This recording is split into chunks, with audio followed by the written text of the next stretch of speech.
Hello and welcome to the Daily Mill for Wednesday the 2nd of February 2022. In today's Millwall news, we're going to start off with a story that has nothing to do with Millwall, not really, sort of, but not really. West Brom have sacked their manager because they lost to little old Millwall. And it's a bit of a time delay, but I knew it was going to happen. We all knew it was going to happen, and it happened. But what this seems to suggest as well, especially after yesterday's game, is West Brom were a basket case. We beat them because they were a basket case. It was more a reflection of them, not of us. And we still have our own problems to solve. And we saw that yesterday. Yeah, it was laid out to bear yesterday. It wasn't very good yesterday. But before we get to our statistical take on yesterday's game, just going to run through some of these stories. And we got this from millfc.co.uk. So it's what's on in February. 4 home matches, the return of open mornings, and Millwall Stadium tours. It's all systems go in SE16 this February. So they started off, of course, we started off the month with that drab, awful 0-0 draw against Preston North End. Today, Wednesday, there was an open morning at the Den, 10 AM. They brought it back. There's one next week, Wednesday the 9th of February, open morning, 10 AM. Saturday the 12th is, of course, the home game against Cardiff City. Then on the Tuesday the 15th, the day after Valentine's Day, what a treat that will be if you surprise your girlfriend with tickets or your boyfriend with tickets for this game on Valentine's Day. Wouldn't that be fantastic? Mill versus Queen Park Rangers. And then the day after that, they're still doing the open morning. Wednesday the 16th of February, open morning. Thursday the 17th, sold out Junior Stadium tour. Sold out, selling out very well. Friday the 18th, another stadium tour. Still tickets available for that, it would seem. So if you're interested in that. Wednesday the 23rd, another open morning. And on Saturday the 26th of February, Sheffield United at home. So 3 more home games in the rest of the month and 3 away games. So there's your month ahead from millfc.co.uk. Now moving on to this, which is also from Mill's official club website, and Mill unveil brand new sensory room. What is that? Well, I'll tell you. Millwall Football Club is proud to introduce the brand new sensory room located in Zampa and Bellina's Lions Lounge in Zampa's Family Stand. Our sensory room has been designed to help fans, particularly those with autism, who attend matches to enhance the matchday experience, making it more comfortable and enjoyable. The room features ball pit, touch and feel wall, a variety of sensory toys, sensory lighting, padded seating, the option to watch the game on TV. The introduction of Mill's brand new sensory room, in addition to the Lions Lounge, further strengthens our commitment to making our family stand inclusive to all, said Mill's award-winning support liaison officer Shona Groves. Brand new space offers a comfortable and vibrant environment, and we look forward to seeing it in use for the first time on Tuesday night. And indeed, yesterday's game against Preston, it was open for that. So there you go. The club doing certain things. I don't really know what all this stuff's about, to be honest here. But it seems to be helping people. So, and the club making an effort to entertain children who have difficulties. So that is good. That is good. So there you go. Moving on now to, we're going to start talking about yesterday's game. We've got 4 takeaways from londonnewsonline.co.uk. 4 takeaways from Mill's 0-0 draw with Preston. Teething problems and Bury staking claim for a bigger role. Millwall were held to a frustrating goalless draw by Preston at the Den on Tuesday night. The visitors spurned the golden chance to break the deadlock midway through the second half when Ben Whiteman struck the post from the penalty spot. Despite upping the ante slightly after the break, the Lions failed to test Daniel Iverson enough were forced to settle for a point. Here are Daniel Marsh's 4 takeaways from Tuesday night's stalemate. Teething problems. The Lions' new look attacks were deployed for the second time in a week against Preston, but they struggled to make the same impact that they did at the weekend against West Brom. Bennett and Mason Bennett were on the score sheet against Baggies, but neither could repeat that feat in midweek. Phobie did have a couple of chances to trouble Iverson, but on both occasions his touch badly let him down. With Burke still short of match fitness, Tuesday night showed there's still a long way to go before Millwall's newly assembled attack is ready to fire on a consistent basis. Well, yeah, this is what I said. I said I bet because that result was a good result that Gary Rowett will name an unchanged team, and then we're going to suffer for that because we're playing on Saturday and Tuesday, and that's what happened. That's exactly what happened. The Millwall way, not for the first time this season, the Lions have failed to record consecutive league wins. After an impressive result against West Brom, the onus was on Gary Rowett's men to go and back up that with another 3-point haul against Preston, but they struggled to dispatch Ryan Lowe's side, who were barely troubled at all. It was a major cause of deja vu for Millwall on Tuesday night, and it's their inability to string back-to-back wins together that has realistically cost them another chance at cracking the top 6 this term. Well, what does it mean to be in the top 6? What does it mean? Well, what happens is the teams all play each other twice, once at home and once in away, and the team that bests the other team gets 3 points, and that adds to their collection. The teams with the most points at the end of the season are at the top of the table. So us not being near the top 6, of course, we're not doing it. You need to get the points, and we're not doing it. Lack of bravery. Millwall have struggled to break teams down in the past, and once again they had no luck in breaking down a stubborn Preston side. The visitors were more than content to sit deep and frustrate the Lions, who introduced both Connor Mahoney and Jed Wallace on the hour to try and change things up. But despite having a host of attacking players on the pitch, Millwall still couldn't muster up the attacking goal required to clinch all 3 points. Mahoney and Wallace did their part by dropping deep to try and get involved in the play. The onus was really on Millwall's back three and a midfield pairing to be brave in possession, but too often the Lions opted to pick the safe pass. Burry making waves after returning from a loan stint at Hartlepool earlier this month. Tyler Burry has quickly muscled his way into the Lions' first team plans with a couple of impressive cameos off the bench, and he caught the eye again after his late introduction against Preston. His direct drives down the flanks are a real throwback, and you can sense the anticipation around the den when a 21-year-old has the ball. With the likes of Wallace and Mahoney return to the fold on Tuesday night, but Burry is getting harder and harder to ignore. It feels like the ex-AFC Wimbledon youngster has to be on the cusp being thrown in from the start sooner rather than later. Well, yeah, it should have probably been yesterday, because like I said, the consistent thing with Mason Bennett is that he's inconsistent.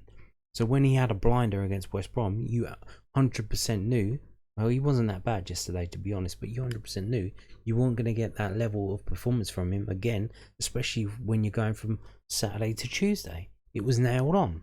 The changes should have been made. So Gary Rowett should have said to Tyler Burry, you've seen what Mason Bennett just did. That's the level you need to be at. I'm going to start you in this game. Go and do it. Show me you're at that level. And then if he does it, absolutely fantastic. Wow, he did it. He's proven himself. If he doesn't do it, then you can stick him back on the bench while I say, look, I gave you a chance, you didn't really do it. Mason Bennett did against West Brom, and then you can bring Mason Bennett on as a substitute. But what do I know, eh? What do I know? So we're going to start to look through the stats from yesterday's game. If you're not interested in that, thank you for watching. Goodbye. If you are, here we go. This is the XG over the length of the 90 minutes of the match from yesterday's game. As you can see, absolutely nothing going on there. Typical first half from Millwall. Just try not to score and try not to concede. And you can see the first shot on goal in around the 18th minute by Millwall, and the first shot by Preston around the 32nd minute.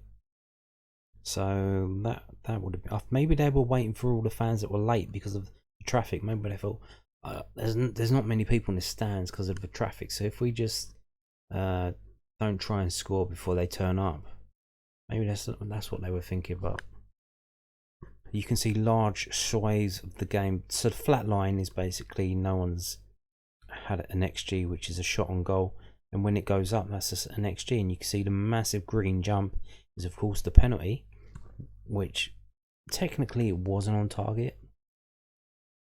So I don't know why they called it an XG, because although you imagine I think maybe if it's a penalty kick they count it, because this is a dead ball maybe. But if that was just a normal shot, that was an off target shot because he hit a post, come back up. So, but yeah, we should have lost that game. We got very, very lucky. Bart dived the right way, but it was too slow. He probably wouldn't have got onto that. And we were lucky to rebound it and hit his body and go back into the net. But you can see here, so the attacking changes were made on the 60th minute. And we didn't register another XG until the, what was that, 85th minute. So we didn't have a decent chance on goal, a proper chance on goal, from about 57 minutes to 85th minute. A big flat blue line. That was our attacking intent.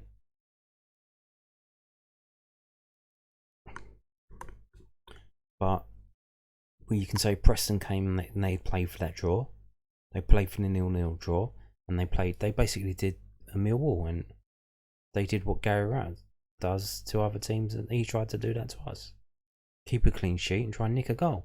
They nearly nicked a goal from the penalty, which was from a corner, I believe. Maybe it might have been a free kick out wide. But yeah.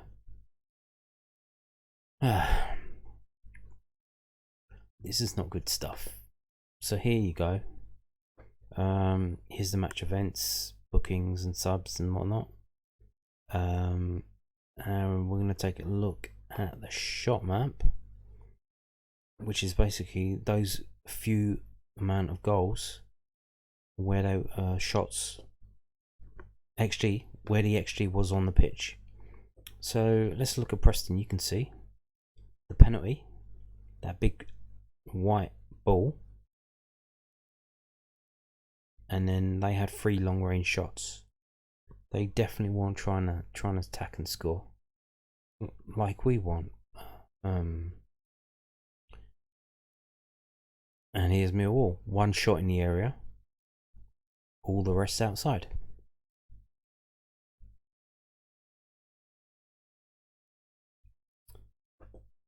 First half. Look at that. That's the 45 minutes of football, that is. Are we in Italy? Are we... Is this Catenaccio? What is this shit? What is this? Second half. Including when we brought on the attacking players and didn't actually register a shot on target. So this one was in 47 minutes. And then these 3 little ones here. 88 minutes for Tyler Burry. Mason Bennett 57. Gifton Bell 48.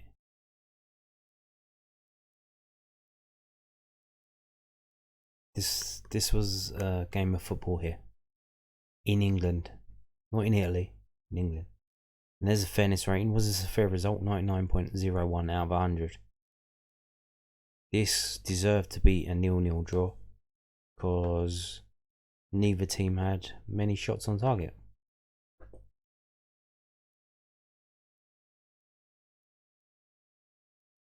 And at this level of football,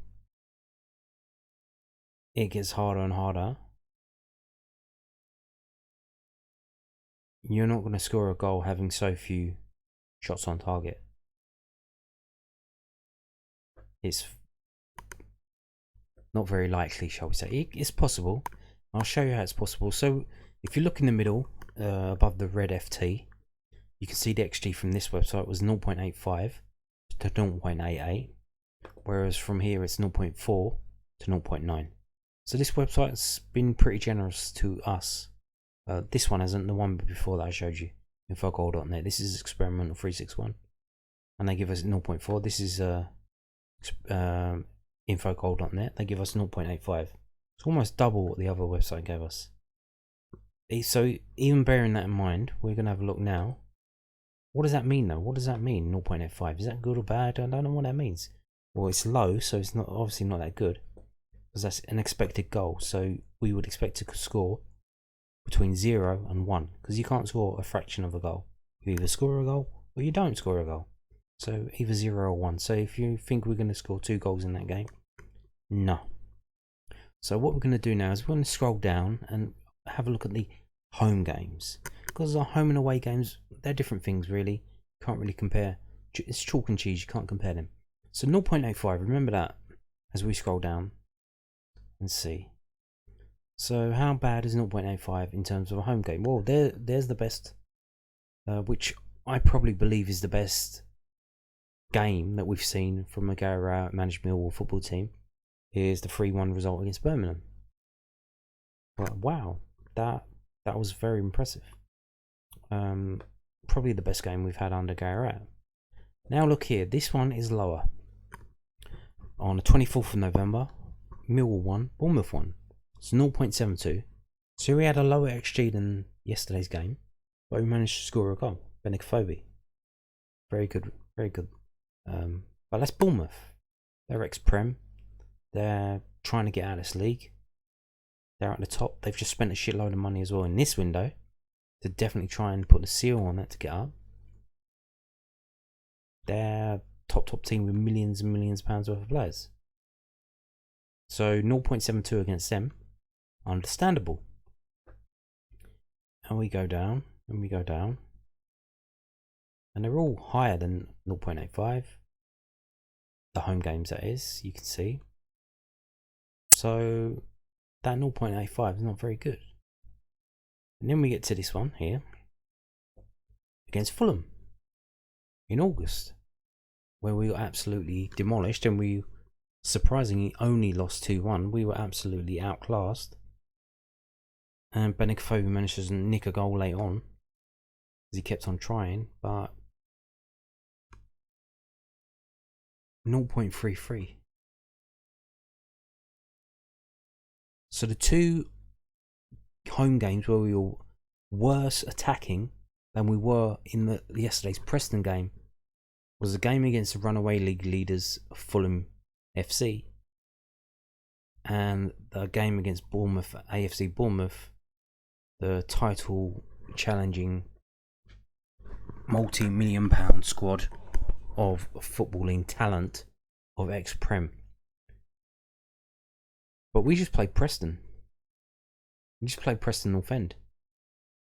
But that's the third worst attacking output and productivity.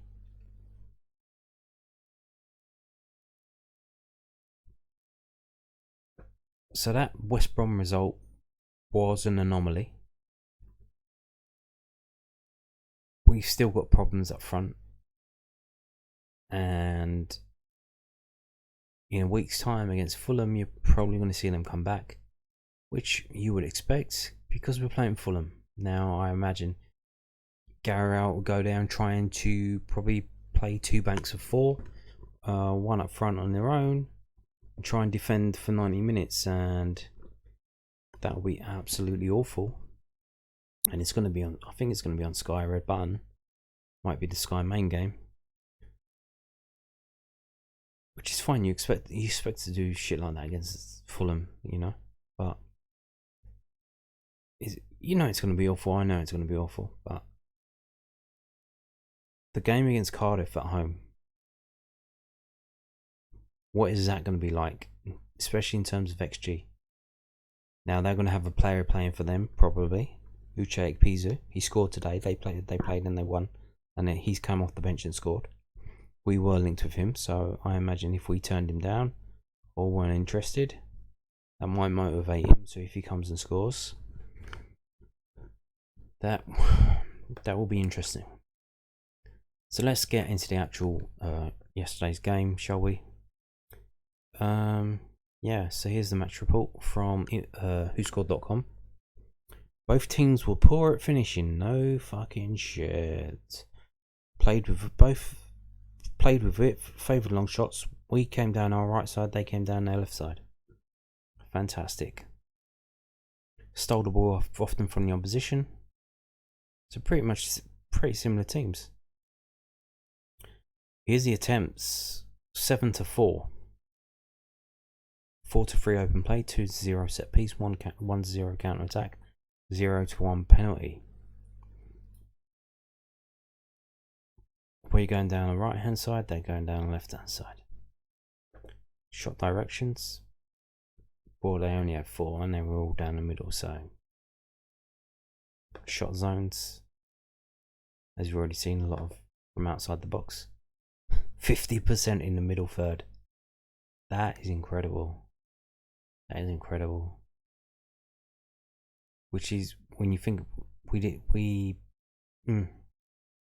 Oh, well, I'll show you now. Player positions, of course, the usual. Massive gaps in the middle of the park.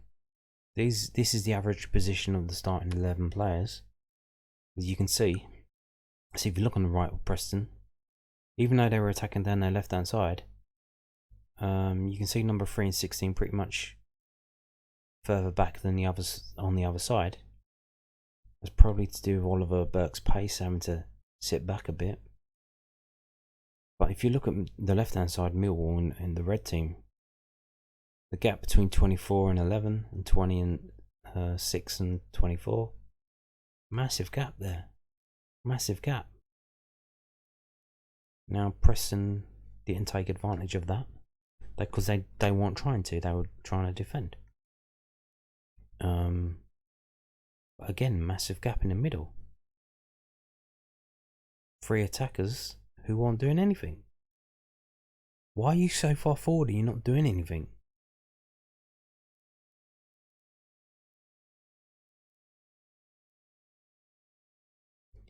But there it is. There it is, right there. Billy Mitchell, stay back. Don't go forward. Don't go over the halfway line. Kifton Beld, you go forward. You play further forward.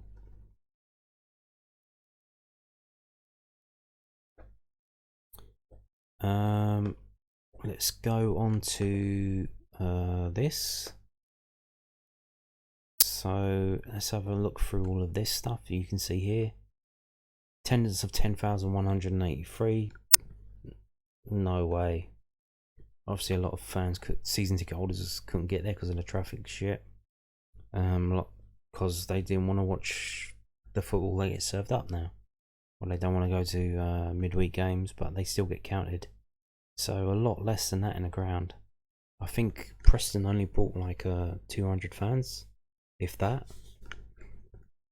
If you look at the club badges at the top, the average player rating for Millwall 6.5, the average for Preston 6.58. So better, they were better than us. So we see here, man of the match according to this website, Jake Cooper with 7.4. McNamara 7. That's our high score for him. For them it's Hughes. Ched Evans not having the best of games there. And the sub's not really getting any score or making an impact. Mario Wallace having a decent score as well. So let's go through the meager shots that we had. That's how they were split up. Kifton Beld having 2 shots. Kifton Beld, the defensive midfielder type, tough tackling player, having two of our 7 shots. And Bennett having 3. Burke not getting involved in any of that stuff. Possession wise, pretty much similar, 50-50. Mitchell having most of it because he's holding. 7.5 for Murray Wallace, 7.5 for Hutchinson. And their goalkeeper, 3.6, obviously. Time wasting and all that shit. White man, 9%. So basically letting him have nearly 10% of the whole match time on the ball. Because the forwards are forward and the midfield is light. Because we play 3 up front, light midfield, and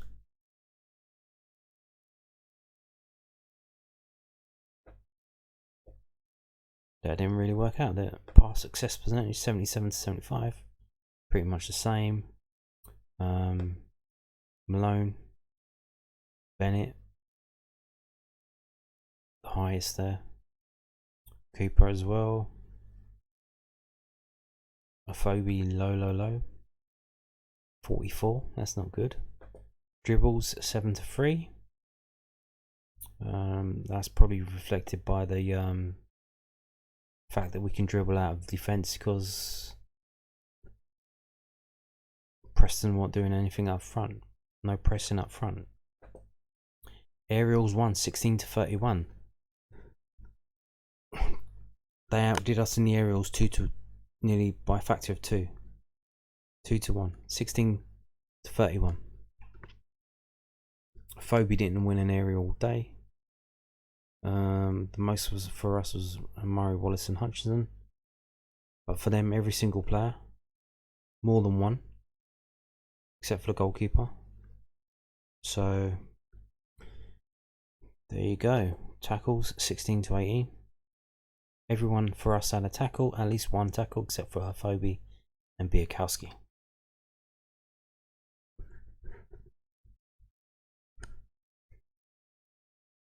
Corners 2 to 3. So all of these 2 wide players that we got, Bennett and Burke,